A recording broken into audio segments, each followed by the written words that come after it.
الحمد لله رب العالمين الرحمن الرحيم مالك يوم الدين إياك نعبد وإياك نستعين اهدنا الصراط المستقيم صراط الذين أنعمت عليهم غير المغضوب عليهم ولا الضالين. ولقد خلقنا الإنسان من صلصال من حمأ مسنون والجان خلقناه من قبل من نار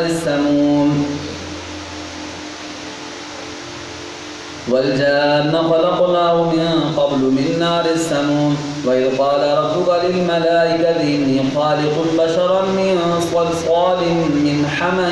مسنون فإذا سويته ونفخت فيه من روحي فقعوا له ساجدين فسجد الملائكة كلهم أجمعون إلا إبليس أبى أن يكون مع الساجدين قال يا إبليس ما لك ألا تكون مع الساجدين قال لم أكن لأسجد لبشر خلقته من صلصال من حمأ مسنون قال فاخرج منها فإنك رجيم وإن عليك اللعنة إلى يوم الدين قال رب فانظرني إلى يوم يبعثون قال فإنك من المنظرين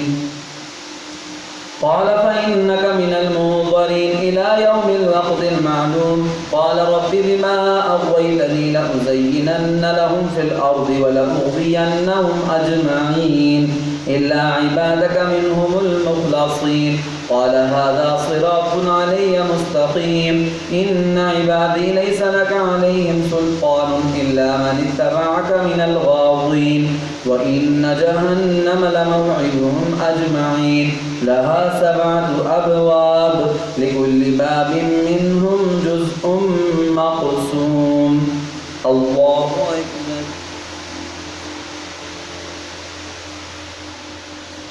سمع الله لمن حمده. الله أكبر.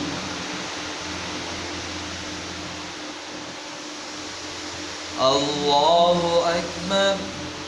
الله أكبر.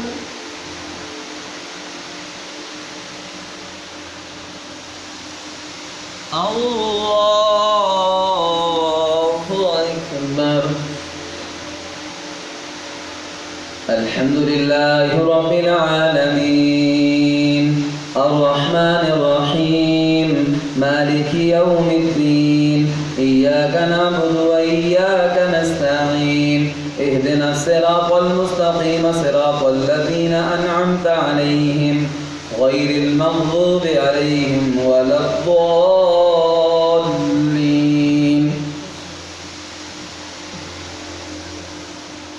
إن المتقين في جنات وعيون ادخلوها بسلام آمنين ونزعنا ما في صدورهم من غل إخوانا على سرر متقابلين لا يمسهم فيها نصب وما هم منها بمخرجين نبئ عبادي أني أنا الغفور الرحيم وأن عذابي هو العذاب الأليم ونبئهم عن ضيف إبراهيم إذ دخلوا عليه فقالوا سلاما قال إنا منكم وجلون قالوا لا توجل إنا نبشرك بغلام عليم قال أبشرتموني على أن مسني الكبر فبم تبشرون قالوا بشرناك بالحق فلا تكن من القانطين قال ومن يقنط من رحمة ربه إلا الضالون قال فما خطبكم أيها المرسلون قالوا إنا أرسلنا إلى قوم مجرمين إلا آل لوط إنا لمنجوهم أجمعين إلا امرأته قدرنا إنها لمن الغابرين